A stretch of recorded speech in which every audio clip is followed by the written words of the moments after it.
Pwede ba akong manghingi? Paano mo nasusustain ang 200 dogs? Nasusutain ko po siya. Unang-una, meron po kasi kung dog training services. Meron din po akong pet hotel. Yung dog training mo, sir, anong services yan? Basic More on basic obedience? obedience, advanced, saka po yung advanced food Dito, protection. ginagawa? Dito na rin po. Bali, 1 month po sila nag-stay yung mga dog nila. Kaya naman po, mas matagal pag mga advanced food protection. Ano pa ang nagsusustain ng business?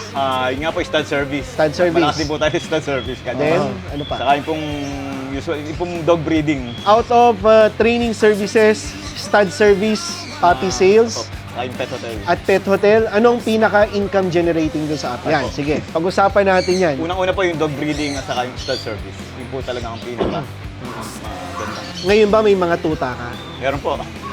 Anong breed? Meron po ang Cane Corso, yung mga pure European Doberman, Golden Retriever, saka Shiba Inu. Pwede ba akong manghingi?